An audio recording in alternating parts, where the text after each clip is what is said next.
우리에게 영원한 소망을 약속하신 바로 그날이디요. 이 부활절을 통해서 하나님께서 우리 인생에 영원한 생명의 소망을 확정시켜 주신 겁니다.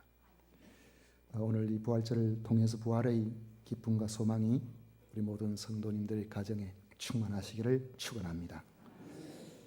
톨스토이는 이 세상에 죽음만큼 확실한 것은 없다, 그렇게 말하면서, 그런데 사람들은 겨울 준비는 하지만 죽음 준비는 하지 않는다고 했습니다. 아마도 한 번 죽는 것은 사람에게 정해진 것이요, 그 후에는 심판이 있으리라는 히브리서 9장 27절의 말씀의 묵상에서 나온 것이 아닐까, 그런 생각을 해봅니다. 이처럼 죽음의 문제가 너무 강해서인지 사람들은 부활에 대한 기대를 거의 하지를 않습니다. 베드로가 예수님을 주는 그리스도시요 살아계신 하나님의 아들이십니다 고백을 했을 때에 예수님께서는 비로소 자신이 예루살렘에 올라가서 그곳에서 많은 고난을 당하고 대제사장 무리들에게 죽임을 당하고 제4일에 살아나야 될 것을 제자들에게 가르쳐 말씀을 하셨습니다. 이때 베드로의 반응을 보면 오직 예수님이 죽지 아니하셔야 된다는 데만 집중되어 있지 부활에 대한 말씀은 전혀 귀에 들어오지를 않습니다. 나사로가 죽었다는 기별을 받은 예수님께서 나사로의 가정에 가셨을 때에 나사로의 여동생인 마르다를 찾아가서 네 오라비가 다시 살아나리라, 그렇게 말씀을 하셨을 때 마르다는 전혀 기대를 하지를 않았습니다.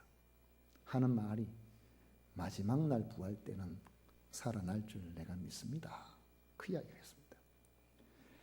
예수님은 제자들에게 여러 번 내가 고난을 받고 죽임을 당하고 사흘 만에 다시 살아날 것이다 라고 가르치셨습니다. 그러나 그것을 믿은 제자는 하나도 없었습니다.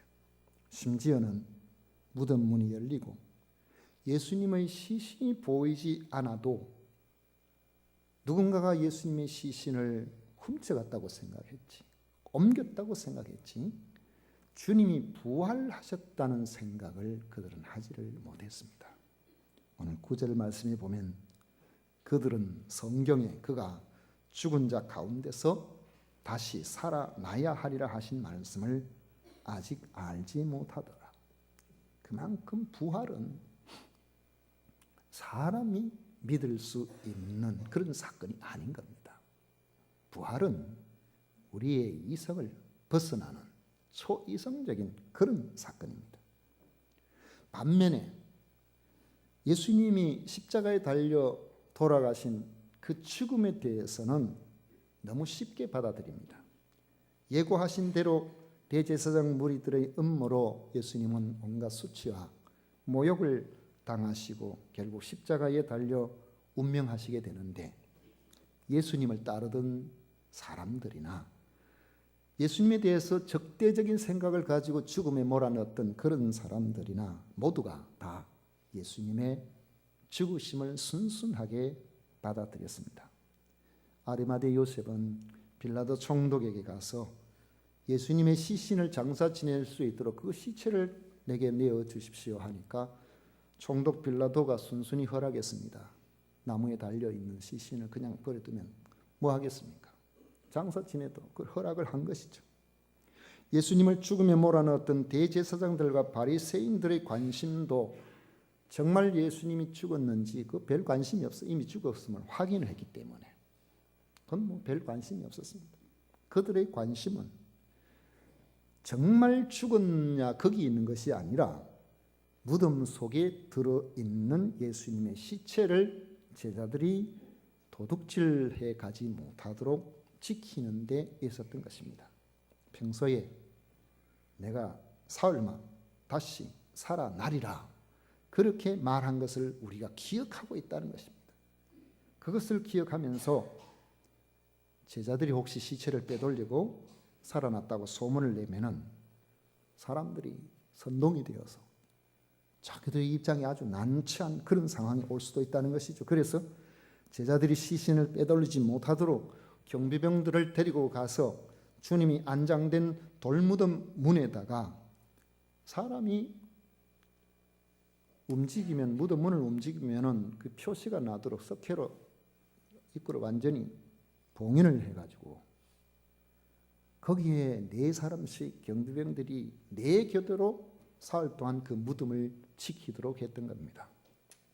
이 대제사장이 경비병들을 보낸 목적은 예수님의 시신을 사흘 동안 그 무덤 안에 확보해서 썩어가는 그 시신을 사람들에게 보여주므로 예수님이 사흘 후에 다시 살아나시겠다고 말씀하신 그 말씀이 거짓이라는 것을 사람들에게 알려서 예수님을 메시아로 알고 따르던 사람들이 그것이 아니라는 것을 확인하도록 하기 위한 것입니다.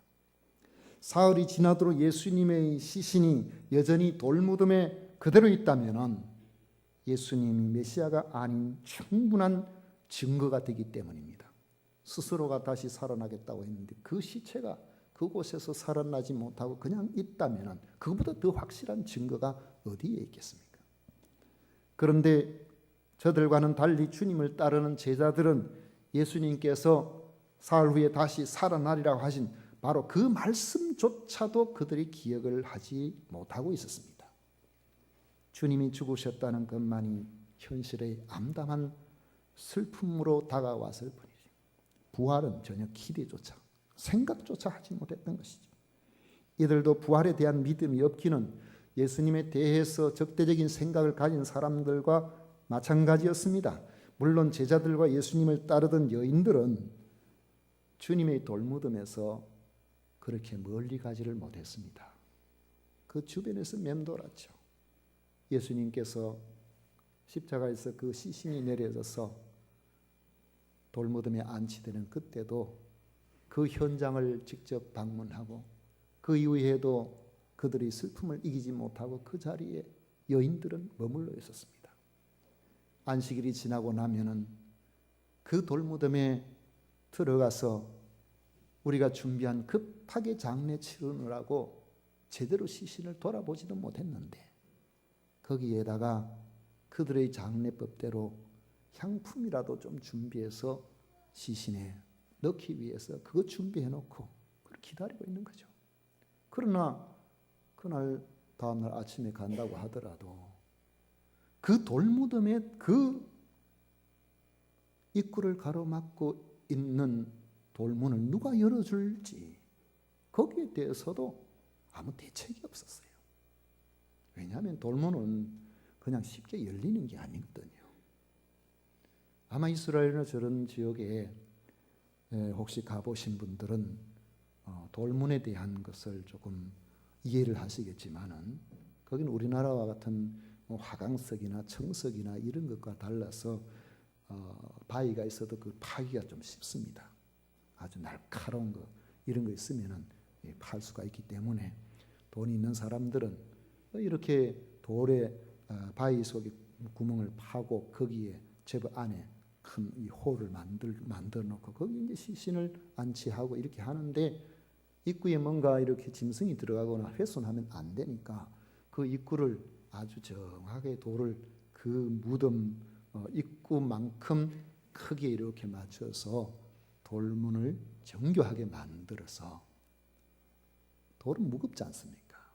그러니까 함부로 그 입구를 이렇게 어떻게 나갔다가 뺐다 하지 못하기 때문에 만들면서 그 앞에 바위를 레일처럼 이렇게 깎아가지고 한중 옆에 막아놓은 그걸 그 돌을 깎은 그것을 넓적하게 둥글게 만든 그걸 밑에 버팀목으로 받쳐놨고 그 이제 장례가 다 끝나고 나면은 지렛대를 이용해서 돌을 옮겨서 그 버팀목을 빼면은 경사를 만들어놨기 때문에 굴러가지고 돌문이 탁 맞히도록 그렇게 하는 거죠.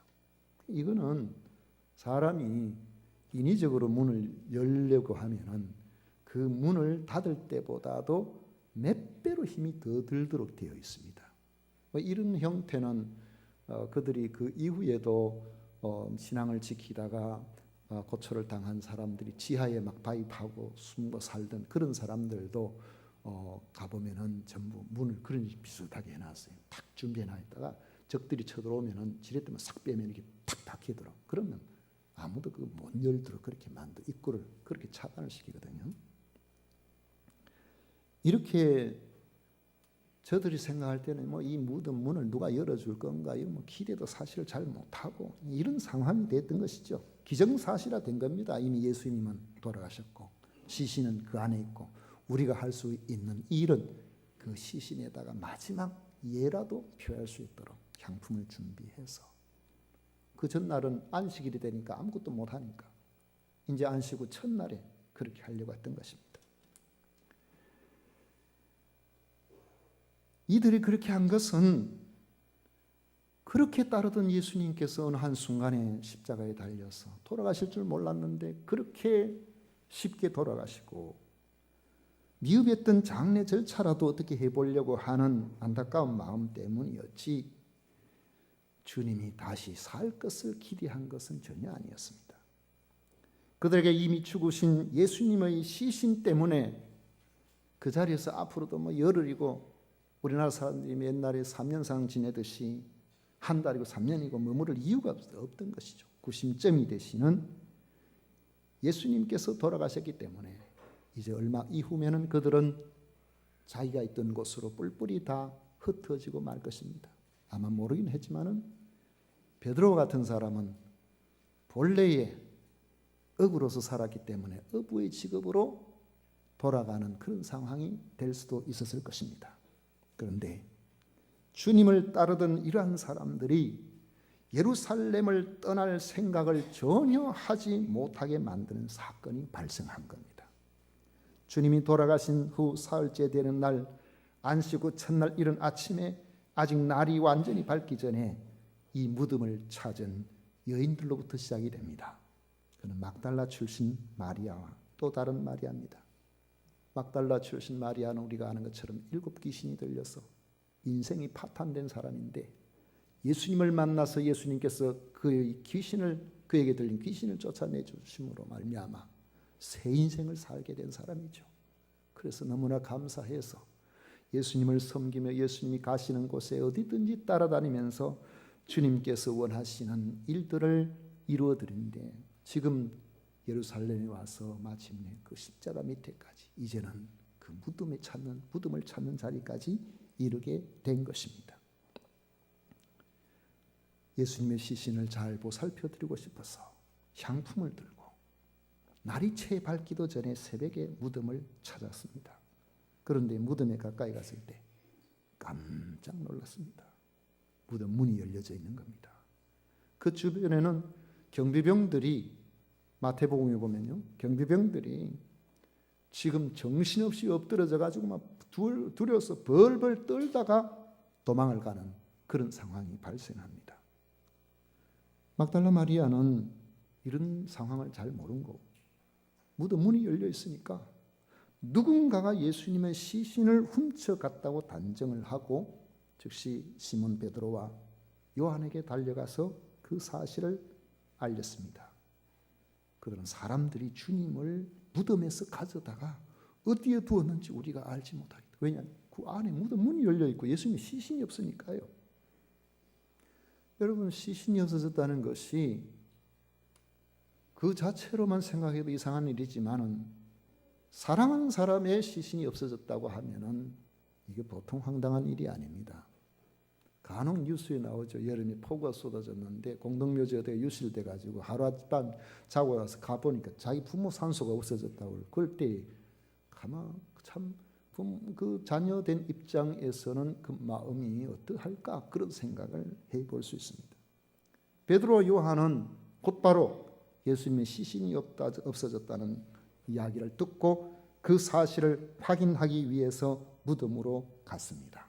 그런데 재미있는 것은요, 당시 이들이 얼마나 이 사태를 심각하게 생각했는지 막달라 마리아나 다른 마리아 같이 이 여자들도 지금 베드로에게 달려갈 때, 제자들한테 갈 때 달려갔어요. 새벽에 달려갔다고. 그리고 두 제자도 무덤에 갈 때에 달려갔다고 그렇게 말하고 있습니다. 4절은 둘이 같이 다름질 하더니, 아마 달리기는 베드로가 요한보다 못했는지 아니면 요한이 더 젊어서 그런지 모르지만은 이 사도 요한은 막 달려가서 먼저 막 달려가가지고 무덤에 갔는데 아마 겁이 나서 그랬을 것 같아요. 안에 들어가 보지는 못하고 컴컴한데 시신 놨던 곳이니까 바깥에서 이렇게 구부려서 안을 들여다보는데 보니까 주님을 산 세마포만 볼 수가 있었습니다.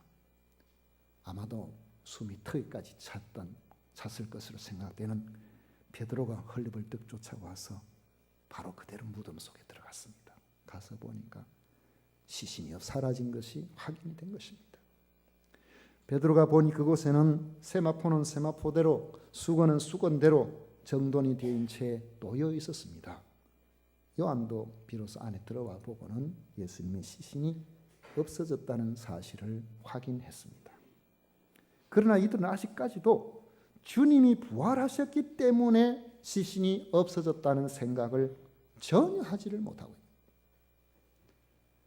이들은 예수님의 부활 사건과 관련해서 볼 때에 이 요한복음 사도 요한이 기록을 한 거거든요.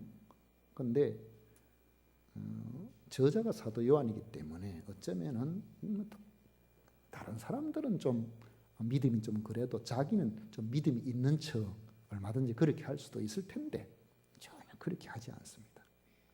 예수님의 부활 사건과 관련해서 자신의 믿음 없는 행동을 조금도 숨기지 아니하고 그대로 드러내고 있습니다. 주님의 시신이 없어진 사실을 확인하고 베드로와 요한은 다른 조처를 취하기 위해서 돌아갔지만은 막달라 마리아는 돌아갈 줄을 모르고 무덤 밖에 서서 울고 있었습니다. 울면서 다시 몸을 숙여서 확인해 보려고 무덤 속을 들여다보다가 놀라운 광경을 보게 됩니다. 주님의 시신을 놓았던 그 자리의 머리 쪽과 발편에 흰옷 입은 두 천사가 각각 앉아 있는 것을 본 것입니다. 그 천사들이 마리아에게 물었습니다. 여자여, 어찌하여 울고 있느냐? 마리아가 대답합니다. 사람들이 내 주님을 옮겨다가 어디 두었는지 내가 알지 못하기 때문입니다. 이 말을 하고는 뒤를 돌아보니까 거기 또 왜 남자가 하나 서 있습니다. 바로 주님이었습니다. 그렇지만 마리아는 그분이 주님인 줄을 알지 못했습니다. 주님께서 마리아에게 말씀하셨어요. 여자여, 어찌하여 울며 누구를 찾느냐? 마리아는 그 사람이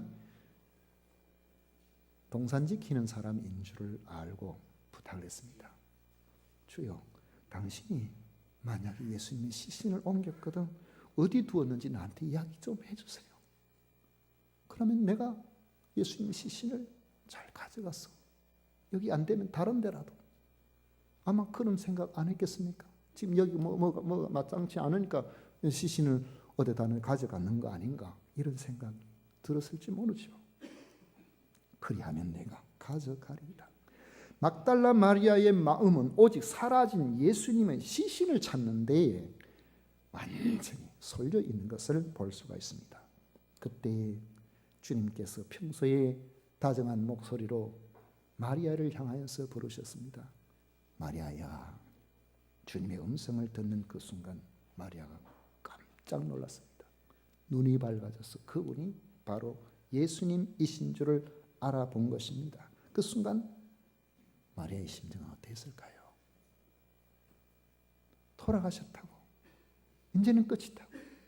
돌아가신 예수님의 시신이라도 좀 어떻게 해보려고 그렇게 했던 그 마리아가 자기 눈앞에 살아계신 예수님이 계신다는 거죠. 부활하신 주님을 대면했을 때 그 감격이 어떠했을까? 그런 생각을 해봅니다. 마리아가 부활하신 주님을 뵙게 된 그 순간 마리아는 너무나 흥분을 한 것 같습니다. 한순간에 예수님을 잡으려고 그랬어요. 너무 반가워서 주님을 붙들려고 했습니다. 간혹 그런 경우가 있더라고요. 예전에 목회할 때에 10년을 같이 있어도 15년을 같이 있어도 저하고 악수도 한번 안 해봤던 그런 여성분들이 세월 지나고 어디 다른 분 만나니까 반갑다. 아이 목사님 하면서 막 쫓아오고 제 손을 덥석 잡더라고요. 너무 반가우면 아마 그렇게 되는가 보죠. 주님께서 마리아에게 말씀하셨어요. 나를 붙들지 말라. 내가 아직 아버지께로 올라가지 아니하였노라. 너는 내 형제들에게 가서 이르되 내가 내 아버지 곧 너희 아버지 내 하나님 곧 너희 하나님께로 올라간다 하라. 예수님 말씀하시기를 내 아버지가 너희 아버지야. 내 하나님이 너희 하나님. 부활하신 예수님이 하나님 아버지께로 가게 돼. 예수님의 아버지가 우리 아버지라면 예수님의 부활은 곧 우리의 부활을 보여주고 있는 것입니다. 막달라 마리아는 부활하신 예수님을 만난 첫 번째 여인이 되었던 것입니다. 이후에 마리아의 삶이 어땠을까 생각해 보죠. 여러분, 마리아 살면서 당하는 인생의 고난을 그도 힘들었겠지만 이후에는 부활하신 예수님을 만나고 부활하신 예수님을 본 이후부터는 세상에서 당하는 온갖 어렵고 힘든 일들을 대하는 태도가 이전과는 달라졌을 것입니다. 질병이 힘들지만 질병을 두려워했을까요? 죽음을 무서워했을까요?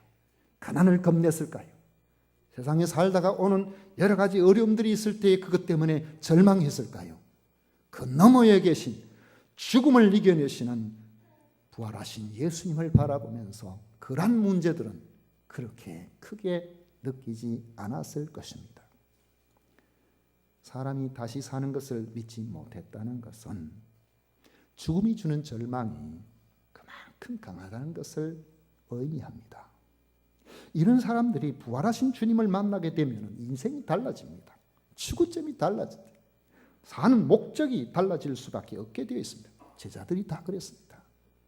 주님을 모른다고 부인하던 겁쟁이들이 이제는 죽음을 두려워하지 않은 믿음의 용사들로 바뀌어져 버렸습니다. 땅에서의 안위만 바라보던 사람들이 이제는 부활하신 주님을 만나는 것을 인생의 목적으로 삼고 살게 되어버립니다.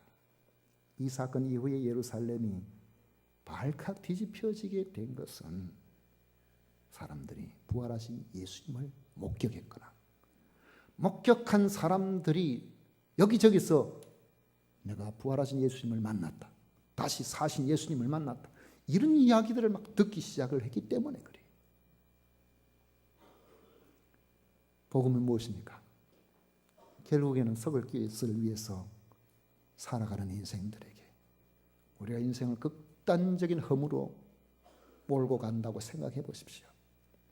우리 삶의 부분 삶 자체를 의미 있게 가치 있게 우리가 아무리 인정을 한다고 할지라도 인생의 종국은 죽음으로 끝이 나도록 되어 있습니다. 그리고 부활이 없다면 그 인생은 누구라도 허무하지 않다고 말할 사람이 어디에 있겠습니까? 그리고 그 죽음 너머에 심판이 있다고 분명히 말씀하고 있습니다. 그래서 사람들은 안 죽고 싶어하는 거죠. 안 늙고 싶어하는 것이죠. 그러나 우리는 그것을 피할 수가 없습니다. 이처럼 인생이 이 땅에서의 것들로 생각해 보면 결국은 궁극적으로 절망으로 갈 수밖에 없지만은 이런 사람들에게 그리스도의 부활이 깨닫게 되어지고 알게 되어질 때에 우리의 인생은 새로운 소망으로 가득 차게 되어 있습니다. 썩을 것을 위해서 사는 사람들에게 그리스도의 부활을 하심을 전해서 그것을 믿음으로 부활에 동참하게 하는 것이 우리가 전하는 복음입니다. 교회를 그렇게 박해했던 바울이 부활하신 예수님을 만나게 됐을 때에 그의 인생의 삶의 목적이 달라질 수밖에 없었던 것은 너무나 당연한 일인 거예요. 그의 선포를 한번 들어보십시오. 고린도전서 15장 1절 이하에 보면 이런 말씀이 있습니다. 형제들아, 내가 너희에게 전한 복음을 너희에게 알게 하노니 이는 너희가 받은 것이요 또 그 가운데 선 것이라. 너희가 만일 내가 전한 그 말을 굳게 지키고 헛되이 믿지 아니하였으면 그로 말미암아 구원을 받으리라.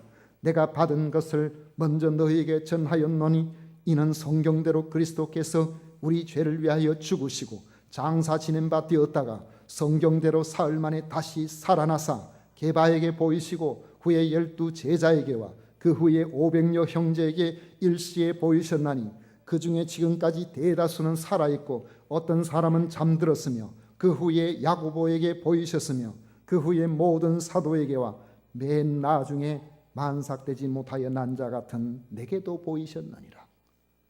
바울 사도가 다메섹으로 예수님 전하는 사람들 잡아 죽이려고 올라가다가 부활하신 예수님을 만나게 되었을 때에 그의 인생이 대변혁에 일어나 버린 겁니다. 이제는 세상이 겁나질 않았어요. 추구하는 게 달랐어요. 바울 사도는 그의 전 삶을 부활하신 예수님을 만나기 위해서 그분에게 소망을 두고 영생에 그의 마음을 두고 이 땅에서 살아갈 수가 있었던 것입니다. 우리는 원하지 않는 질병이나 가난으로 어려움을 겪을 수 있습니다. 우리들 가운데 힘든 일을 만나는 사람들도 있죠. 아무리 좋은 보험이 들어도 우리의 인생은 죽음을 피해 갈 수 없습니다. 그렇지만은 성도는 낙심하지 않습니다. 왜 그럴까요? 부활 때문에. 부활 때문에 그렇습니다. 간혹 보면요, 우리가 장례를 치르거나 이렇게 할 때 사실 잘 알지 못하는 사람들 중에서는 예수쟁이들 인정이 없어, 정이 없어 그래요. 왜? 장례식을 해보면은 그녀 자녀들이 막 부모님 돌아가신 것 때문에 너무 속이 상하고 너무 슬퍼서 땅을 치며 통곡하고 막 진짜 슬퍼서 그런지 어떤지는 잘 모르겠습니다만 간혹 보면 그래 하긴 합디다만 막 울고 막 이렇게 하다가 어떤 분들은 또 그러더 아이고 막 그러시대요. 아이고 하다가 손님 오니까 야야 손님 받아라 해놓고 또 아이고 하시더라고요. 그래 하더라고요.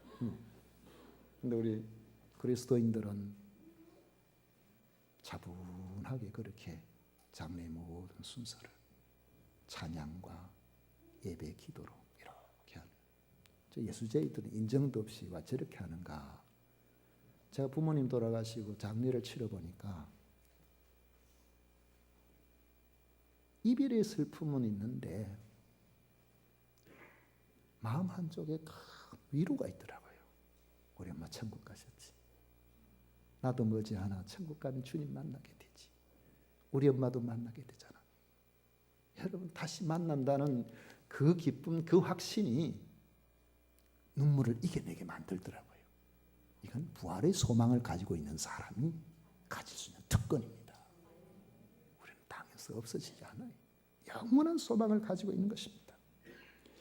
여러분 죽음을 정복한 부활 신앙을 회복하십시다. 이 땅에 사는 동안 힘들고 어렵고 고통스러운 그러한 일들이 우리 앞을 가로막을지라도 그것이 우리 인생을 끝장내지 못합니다. 왜요?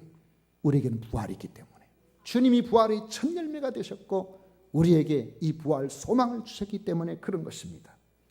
이 부활 신앙을 절망 중에 있는 이들에게 전해서 우리와 같이 영원히 사는 이 소망을 나누는 소망의 성도들 되시기를 축원합니다. 기도하겠습니다.